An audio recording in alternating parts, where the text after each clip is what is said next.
Okay. All right. So thanks for waiting. And good morning and good evening, and so wherever you are in the world. So yeah. So today I'm going to show what we've been working on for the past year. And then there's an interesting. I guess this time I'm sort of experimenting with a little bit of different things rather than the Zoom chat channel. We have a Discord. If you can go to launchable.com community, there's a channel called Live Demo. And I know that we have quite a few people already there, but I'd love to see you there so that you can ask questions, you can react to what I'm doing live, um, and we can take the conversation afterward. So I'm looking forward to seeing you there. All right. So with that said, so in the world of continuous delivery, right, the speed is the king. So I think that's what we are all after.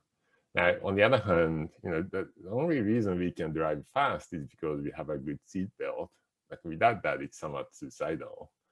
And when I talk to different, software development teams around the world, my sense is that, we have figured out either to do a high quality engineering or high speed engineering, but not both.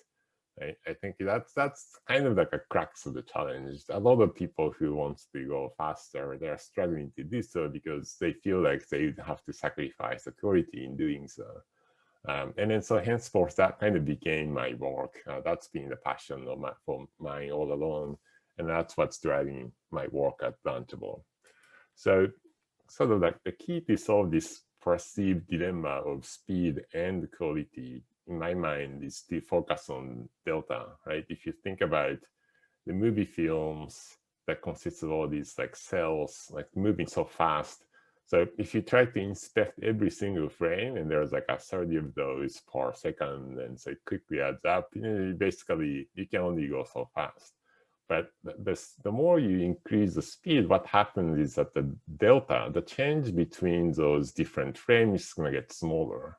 So in my mind, the successful teams who have been navigating the speed and the quality is to focus on the delta between two frames, the increment. And then that's what's enabled by data. So that's in a nutshell, that's what we do, right? So, we take, let's say, a set of tests that you have, let's say each black box representing one test case. You're going to about to run this test against the change you're working on, say a pull request.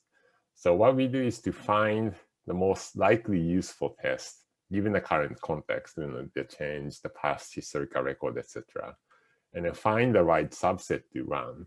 And then if you just run those, and then the hope, and then what we can show is that the subset contains enough of a useful failures early enough that we can give you the key signal the most quickly.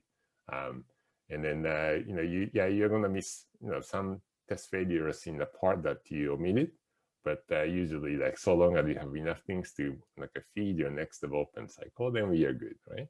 So another way to think about what we are doing is like, I think of it as like squeezing like an orange into a juice. So we can pack a lot more vitamins into a smaller weight, right? So that gives you a highly condensed version of the value that you can get from the quality effort. So this this is a general purpose capability that you can use in a number of ways, but one of the key primary ways is, for example, like if you're working on a project where a pre-merge, the pull request validation takes a long time to run, then that would be obvious place to do this like orange juice concentration, and then you can land your change, and the post-merge you're gonna run the full test cycle anyway, so it's safe and fast.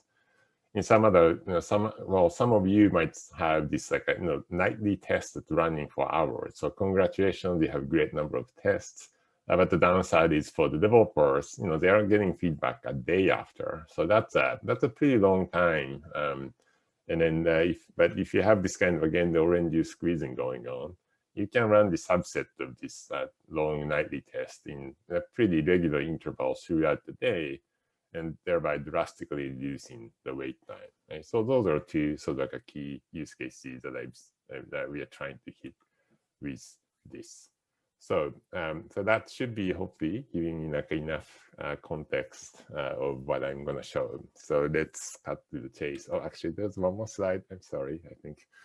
So imagine that. I'm going to pretend like I'm working on this like a killer app for this company. I'm building a calculator, right? So that has 4 components, and each of those have 1 test each, so 4 tests. And then I'm suffering from a very long PR validations, which obviously in some sense I'm just kidding because I only have 4 code and 4 tests. And then what I'm going to show is like with the power of Launchable, we can find the one test that's going to catch the problem, the most useful one test. So this is obviously somewhat of a made up situation, and it's also a very difficult one for the machine learning because like we can only run 1 test, so that means we have to always find the correct test. But again, in this case, the code is trivial, so we can do that. So here's the project. I have 4 components that implements the 4 basic operations, the arithmetics, and then 1 test case each to make sure that these functions are correctly implemented. Right? Pretty straightforward. And I have the script that's basically this is a Gradle build. So all it takes to do is they run the test to the Gradle. So just to kind of get you straight to what we can do. So imagine I'm in the development workflow. Actually, so back to the IDE. So I'm going to make a change. So, well, this implementation seems less optimal. So maybe, perhaps I can do something better, right? Like a bitwise of, well, let's see. Like I'm gonna try to make this faster. All right. So Kohsuke's faster implementation of the addition.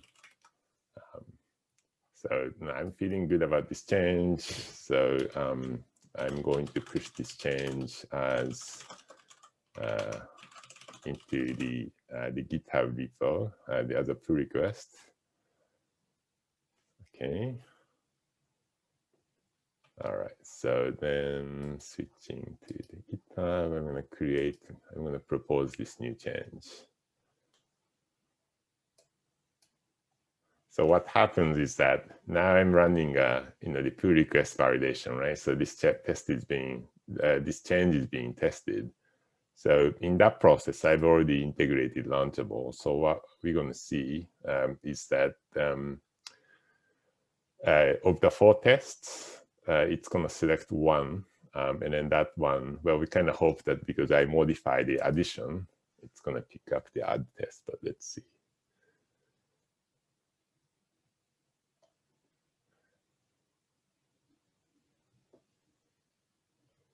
So, this 4 test, imagine if it's taking, well, if it's not, instead of 4, if it's got the 400 test and it's taking like a 1 whole hour, then, that's going to be a long wait for somebody waiting for PR, right? So here, what we were able to do is, I hate this when GitHub Action do that. But in the end, we were able to say, look, Gradle was only selecting the one, the add test. And this is what we do through Launchable. And then so we were able to identify the right test that's relevant to this change, and it runs, and it failed because my implementation was off. So that we are able to catch that problem a lot more quickly than it would have taken to execute the whole test cycle. Right. So let's like throw this change away. And then maybe another thing I can do is to this time modify the test. So let's try to make this test faster. Okay, another change in the test, changing a test, let's say. So now if I push this to, if I propose this as a new change, and I just did a force push, so all it takes is if I come back here, like I'm looking at the change to now the test case. Then again, the pull request validation runs essentially the same thing, right? And this time, let's see what test it's going to pick up that it thinks that what Launchable thinks is the best test case for this change.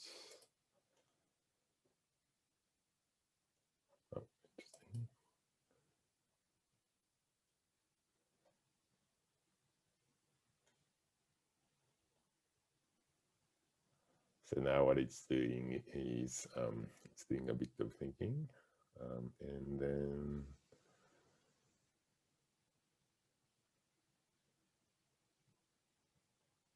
all right, and now it's doing the build. So there you go. It did not pick the right test. I'm not sure why. What did I wrong there? So that didn't work as we expected, unfortunately. So I guess we got still more work to do. But what I wanted to also show, oh, I didn't commit the change. All right. Oh, did I? Oh, I think I was. Maybe I did not commit the change.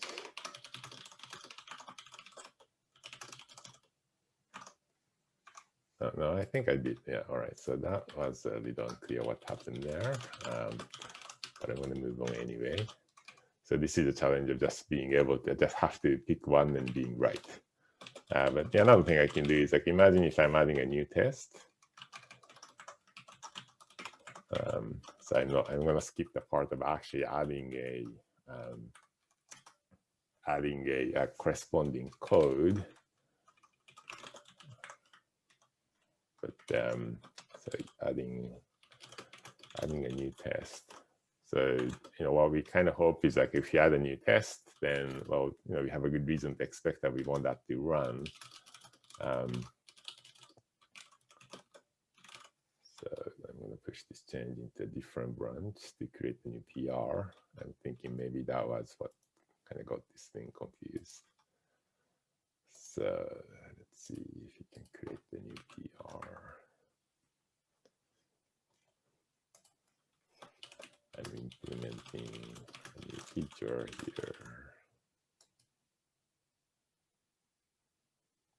So in this case, I'm essentially adding a new test that the machine learning model doesn't know anything about, right? So, so what we designed the system to do is to, obviously this new test must be pretty interesting, so let's make sure to add it. But we don't know anything about, so we still also pick up another test that we know we have a known time because when I said pick up one test, I guess what I failed to explain is I'm actually not going after the test count, but the total test execution time. So I'm telling Launchable that I want to run about 25% of the tests. So that's what I'm trying to 25% of the test execution time. So in the face of tests that we don't know how long it's going to take, it's just like assume optimistically that okay, like let's run that, but we can probably throw in one more test out of 4 to make it close to 25%. All right, so what's going to be happening here? So that's what you're seeing here, 25%. So in this case, the Launchable picked up 2 tests, the exponential test that I just added, and I guess that test, I guess it likes this test for some reasons. And then it picked up those 2 tests, and surely enough, it failed because my test was wrong. So that's the so in a nutshell, that's what the developer would experience, right? So they don't really have to, your developer in your team is not going to really have to do anything differently. They're just going to keep on making changes. They're going to keep on filing pull requests and run the test. But through the power of the machine learning, they get the quote unquote magical reduction in the speed of the test validation. So let's so let's go back and look at dispel this magic a little bit. So what I'm going to do is to go back to a pristine state and then kind of walk you through the process of integrating Launchable because that's another thing. This is a kind of key crown jewel of my work and the team for the past a few months, right? So we made it. One of the challenges is that like everyone runs tests in very different ways, different test runners, like they take options, arguments differently. They don't even produce like the same test reports. That's what, I kind of knew that because this JUnit test report, that is the de facto format, but it's not like it's well standardized. So we have to come up with ways to integrate with lots of different test runners rapidly. And that's something, I know thing or two about. So that led me to this extensible design. Anyhow, so the entire thing, so the entire capability of Launchable was explained in the sort of packed in a CLI and then explained in this documentation site. So I'm just gonna post that link in our community so that you can kind of follow along as I'm showing to you. So at the high level, the way this works is basically here. So the first step we're going to do, actually, let me go back in here. So I have so now it's like a clean state node, just a CI script. So what I'm going to do is, I'm interested in running a pre-merge, the Launchable in pre-merge, so that because I still want to run the whole test post-merge, right, to make sure that none of the regression gets that might have been missed pre-merge gets code after, so that way the change is still safe. So the first thing we do, you do is we need to install Launchable CLI. So this is the way you do it is by through the pip. So this is a Python implemented code. So this gets in. Then part of the reason we do that on the user install is so that you don't have to have a super user access in the CI system. It's kind of tend to be a little bit more involving, right? Creating a new image and etc. So the pip install, when you do a local user, it creates the binary into .local bin. So I'm just going to add that into the path. And then at this point, the next thing you can do is to make sure that we have everything correctly set up. So there's a dedicated CLI command that we call Launchable verify. And then this is going to ensure that you have the right version of the Python, whatnot. One of the things that this guy needs rather, is the API key. So in this case, I have, we expect that into the environment variable. I have that, so we're going to have to set that in the GitHub action, which later I'm going to come back to that.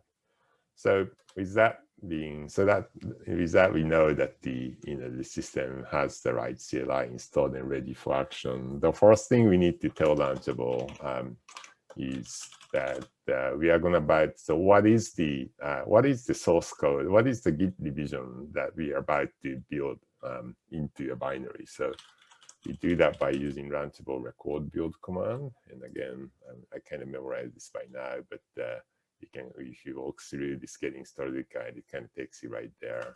So the first thing we need to tell it is we need to identify every build with a unique name.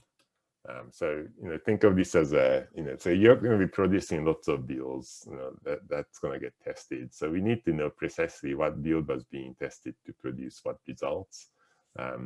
So how can we? So that's what this build name is about, and then we will have to produce this. So so the question then becomes how do we produce the build name? So most of the CI systems offer some kind of identifier for these purposes. So for example, if it's Jenkins, there's this ID called the build environment variable called build tag, which is unique for every build. And this time I'm going to use GitHub Actions. So this is what we want.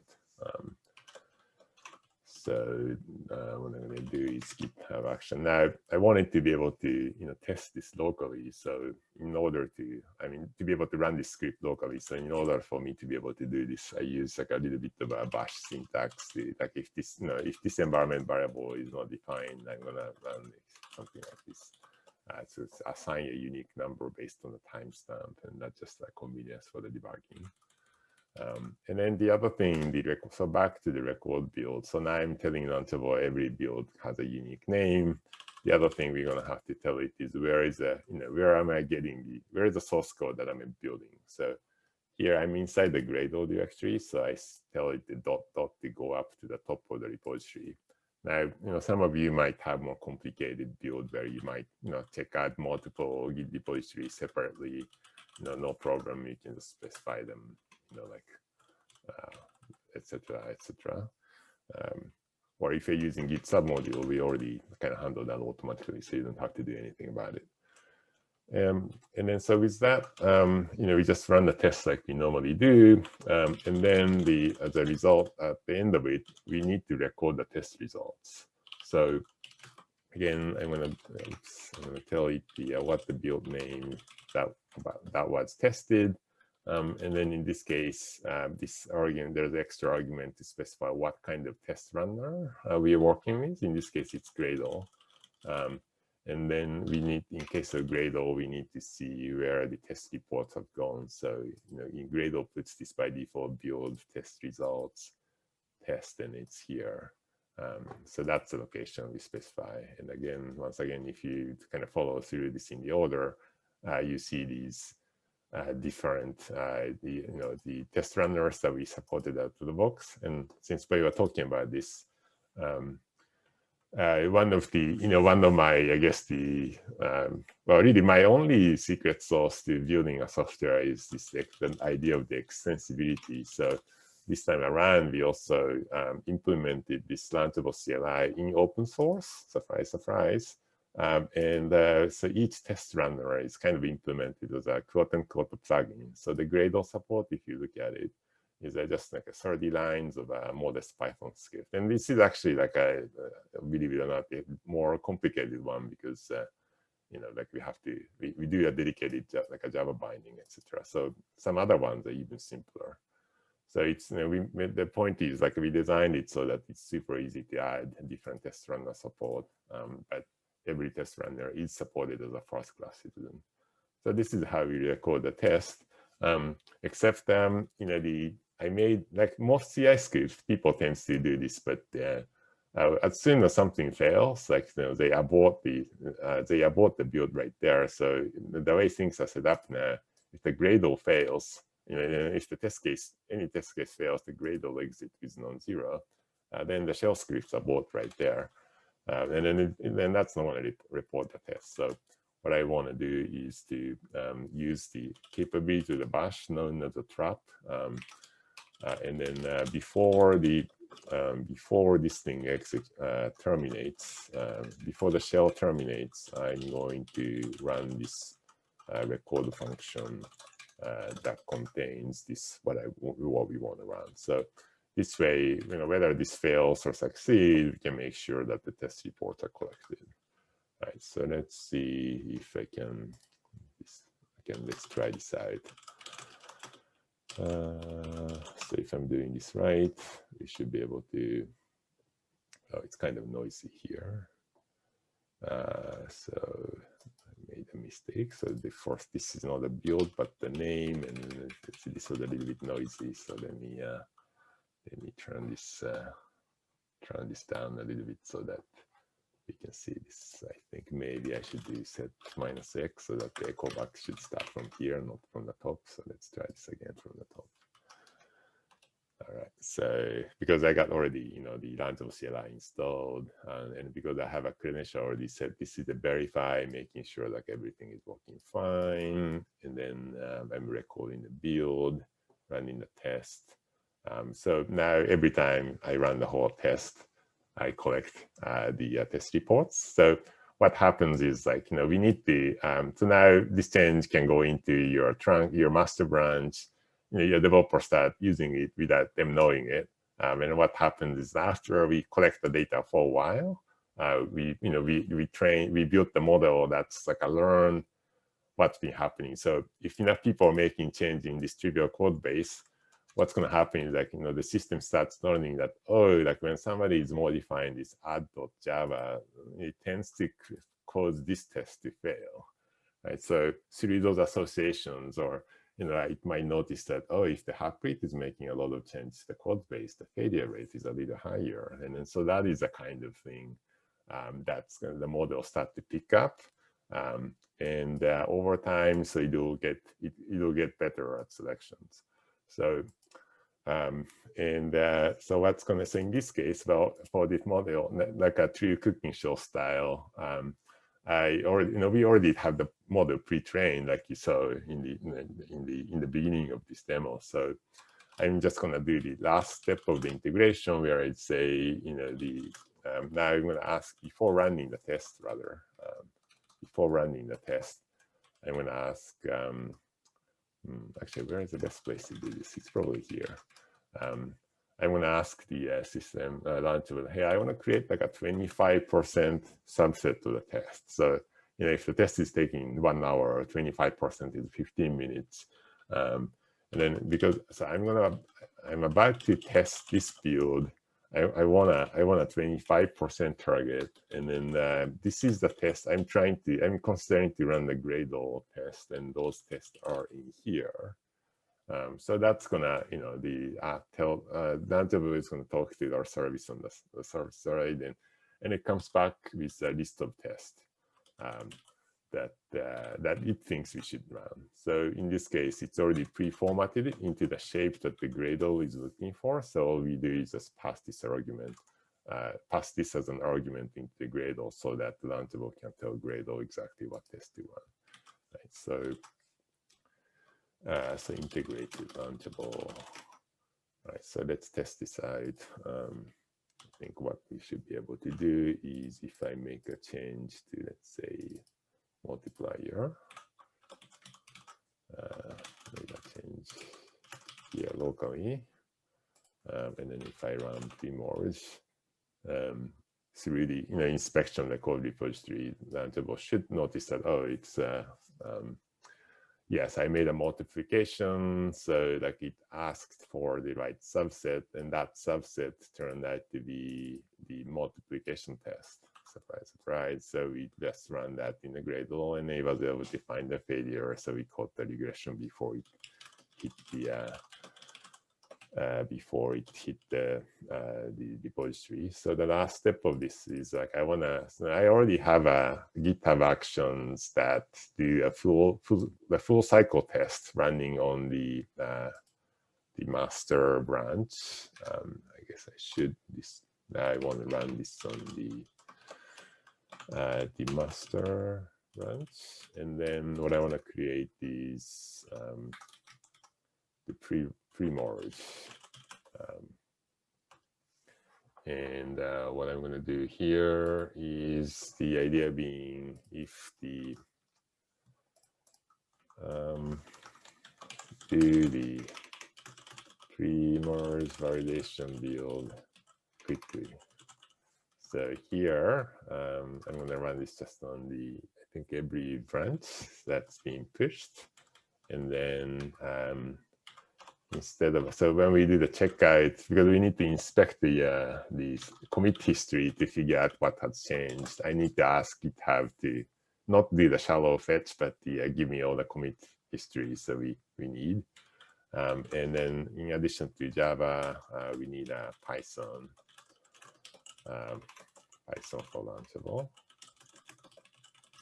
So that's, let's see, if I remember, that's like a setup Python, makes sense, since it's like a Java is up there, I guess. And then the last step is, instead of a CI, I'm going to just call the pre-merge script. So I think this is all it takes to do it. Oh, not on the push, I guess I'm saying like a pull request, I think, right?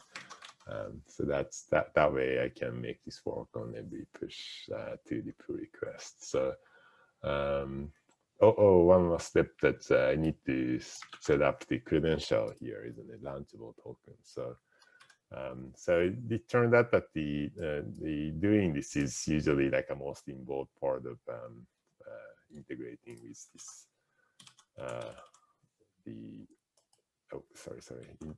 integrating this to the CI system. So for your convenience, you also provided the documentations into the different CI systems, where there's a good page explaining how to do this. Here's my old home club. GitHub Action also has the decent explanations.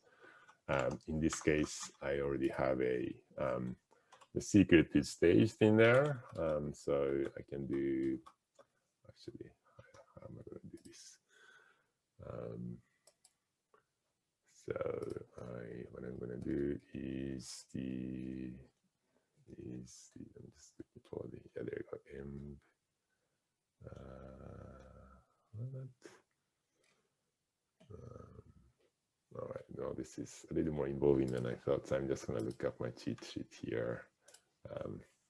So that's Launchable token, and then the secret that I configured is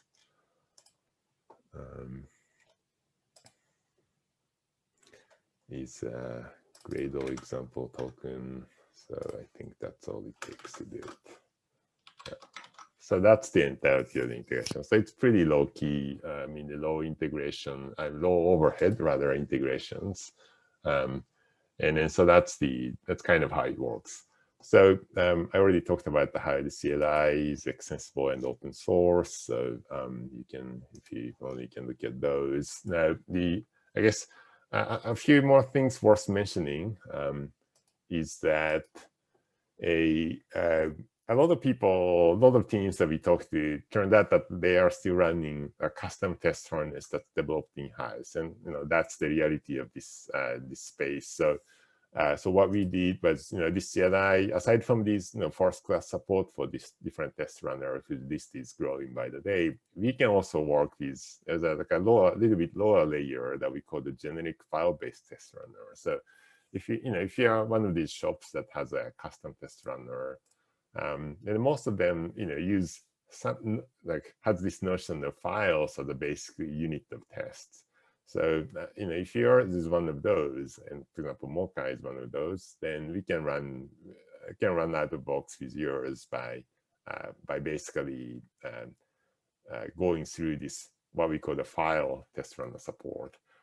And really the only two functionality that's necessary from your test harness is one, they can produce a JUnit file reports, and two, you can list up the tests that you're about to run before you execute. So that's how, that's a baseline of the subsetting. Then we can give you back the subset of this list, and then your test runner needs to be able to run that list of change. So that's the that way we can do arbitrary integrations. And of course, it's also possible to do a deeper integration by running a little bit of script like you saw. And then we are very happy to take those here as well. Another thing I think I wanted to cover is that some of these, some of you have a distributed test or a more complicated setup where the build and test execution happen at a different point in time.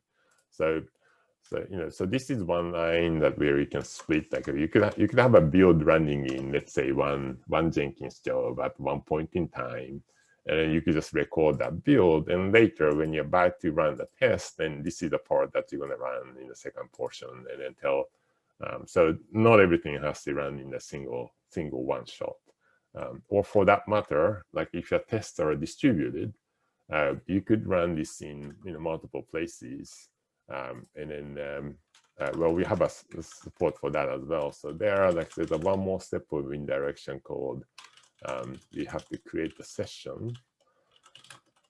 And then basically you're going to tell Launchable that I'm about to run a test of this, but in the different places. And then we assign you the session ID. And then later when you run the test, what you do is basically pass this session ID, and then down here as well, so that we know that multiple invocation of the subsetting and recording and all that is happening against the same same logical test grouping, right? So that's how we can group together all the changes. So we work pretty well with the distributed case as well. So that's what I wanted to demo here. So let's go back to the slide because I have a few more things that I wanted to show. Oh, revealing secrets. That's not good. I think I just press present. Yeah, good. Okay, so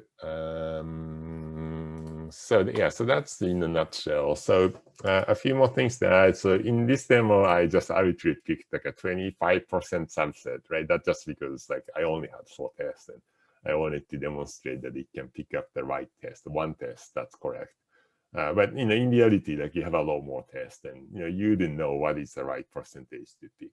So we help you pick up the right subset. So while during the time period in which we are learning about your changes in the test, we plot a chart that essentially looks something like this. So the idea here is like, as you execute the test, you'll be finding, you're naturally finding regressions. So that's a baseline. And then, we can simulate the impact of the model by saying, well, if you're running as, then this is how you'd have actually found regression. So, in this case, within like a first 5%, we can catch about 84% of the regressions, and at about the 25% mark, I would say, well, 20, I don't know, so let's say, let's be generous, like, so 30% mark, we cross 90%, and at the 40%, it's like a 95%. So from here, you can kind of do some math, like, okay, like what is acceptable level of like a regression creeping into the master branch and getting caught post-merge as opposed to pre-merge. Again, like I just want to stress once again, like you're not going to ship this regression to production. It's only going to be shipping into post-merge, along with all the other failures that you are already not, all the other regression that you're not catching through the test. So that's, this is the kind of thing that helps you the visibility into what is the right trade-off between the time and the quality in the pre-merge. So, and then in the real world, this is the kind of thing that kind of adds up to a substantial impact. So this is a number with the one of the team. In fact, I believe this is a team that has this exact graph.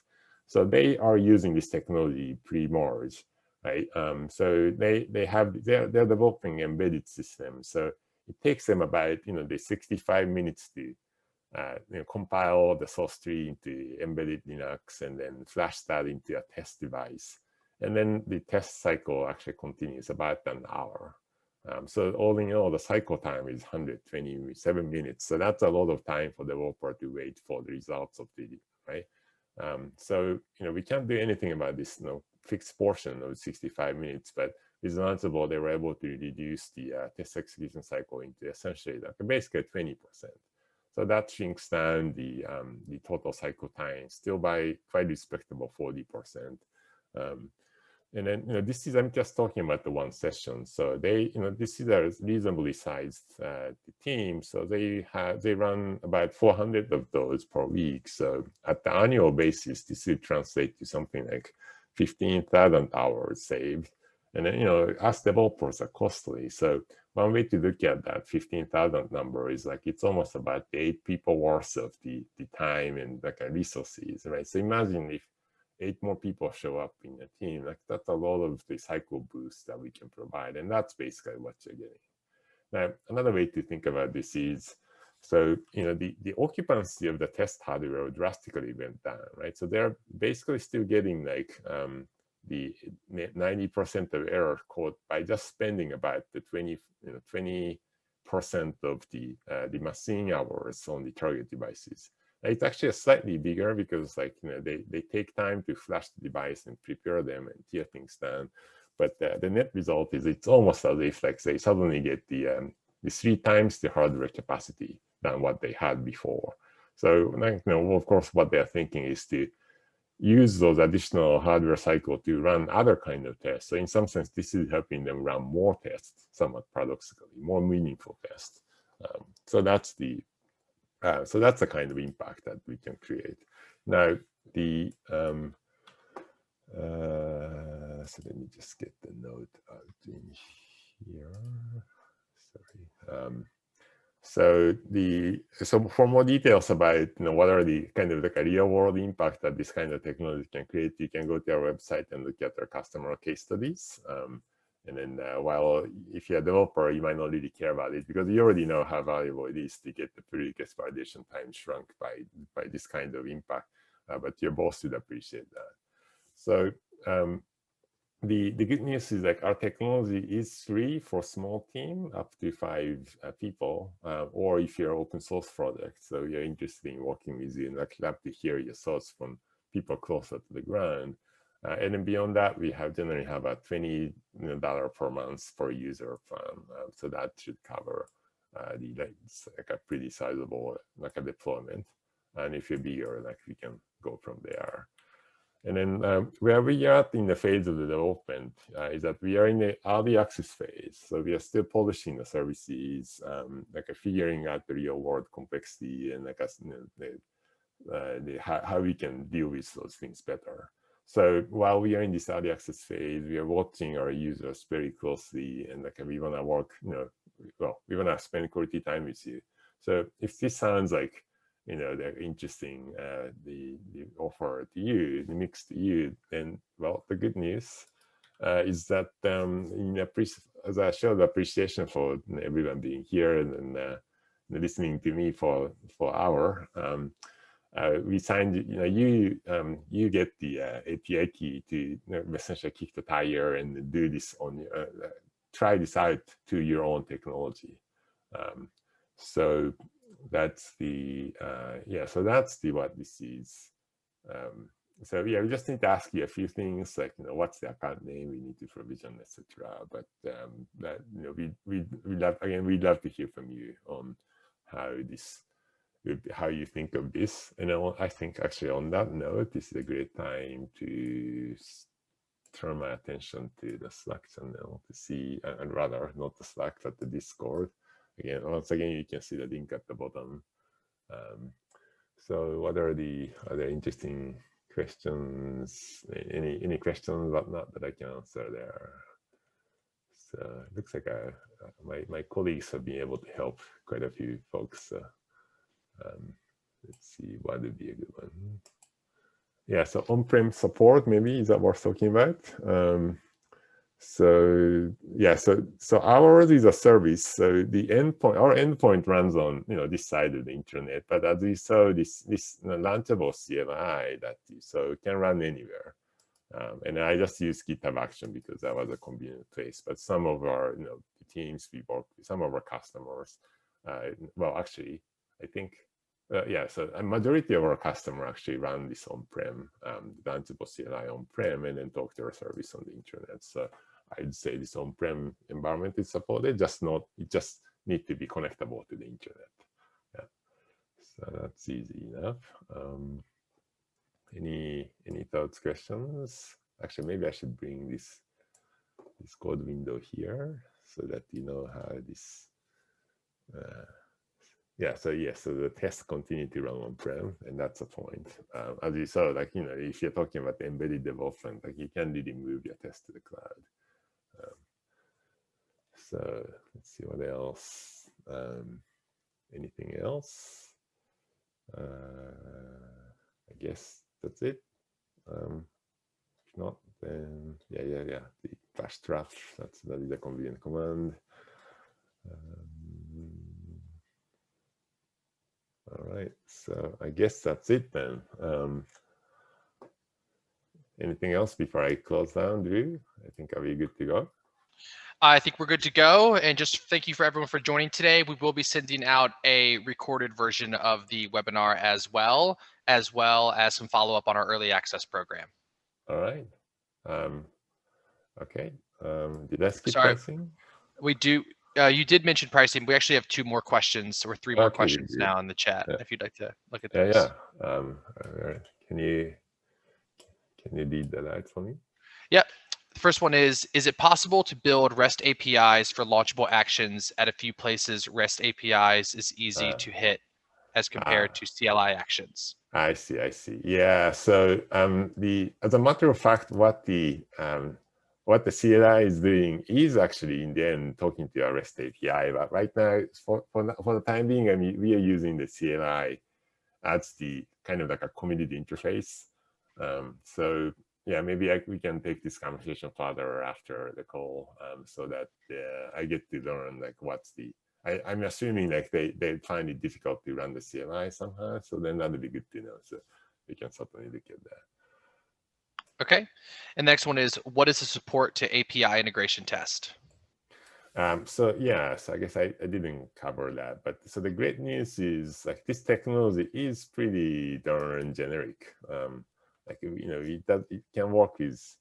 I kind of covered it here. Anything that kind of looks and feels like a test, it works with this, and we don't really care if it's a unit test that runs in the pre-merge, or if it's an integration test that takes 4 hours overnight, or whether it's an API test or a load testing or the contract testing or UI testing, what have you. So yeah, like the only requirement is really your test runner can take, can take instructions from Launchable in some form that these are the tests that you're gonna run, which most test runners do. And we can get the test report out in a machine readable JUnit form, which again, most test runners do. So I think so. The short answer to your question is yes, we can probably work with it. Okay. Next question. Does Launchable have any support for TeamCity or Jira? TeamCity, I'm pretty sure. I mean, so this. I mean, essentially, like what's necessary is just like run this script. So wherever the shell script can run, like the Launchable can run. So I know TeamCity can do that. We may or may not have like the documentation out of the box. So that could be something we can potentially improve. But yeah, the short answer is yes. And then the Jira. So that's more interesting. I'm assuming that's because, well, I'm assuming like the person asking the question is thinking, well, somebody is looking at these test reports and filing a ticket. So if Launchable can simplify some of that, that would be awesome. And that's actually some of the things we did think about early on. And we hear from time to time about that from people. So in my mind, it's just a matter of time before we get there. And I know it is a time-consuming effort in many places, but right now, as you saw in the demo, like that's not what we are focused on. Okay. Next question is, how does Launchable choose subset for UI test? It is difficult to create correlation between Android, iOS main code to test code. Right. So, so in this demo, I did emphasize this like association between the change and the test, but that's actually just one of the many things you look at. So one of the other things, for example, is just like historically, how have these tests been behaving, right? We know like a lot of tests that simply never fail, like, because they kind of get written by like years ago by some persons that to the part that's not changing at all. So if the test has never failed for the past 3 months, then it's probably a good guess that it's not going to fail. So those are another key factor. Other thing is like a test duration. So again, in most places, like there are a small number of tests that occupy this significant test execution time. So at the end, like, are they producing the valuable amount of signals that justify the time they're spending? Often the answer is no. So that's another factor we look into. So there's often the combination of it. So like what I tell, and then the kind of like unsatisfying part of the machine learning is like at the end of the day, we never really get to learn exactly why the models are like predicting that this test is more likely useful to run before the other. So instead, what we are focusing on is how to evaluate what the model did. So in some sense, like I don't care if it's a gnome in the cave that's doing the reordering the test. What I do care is like how it's finding the failures fast enough. So this is a kind of like that's why we are spending a lot of effort building this kind of chart to make sure that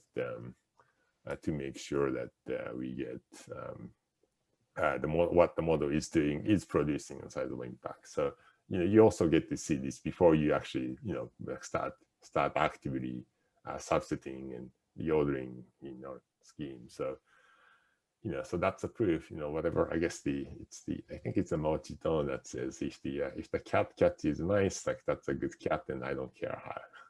So that's my stance. Okay, that seems to be it for questions. All right. Well, thank you very much. And again, we'll be still around on the community Discord server. So keep asking questions, like tell us your thoughts, and we'd love to hear from you. And on that note, all right, I guess thank you very much, and then have a good rest of the day. Bye-bye. Thank you.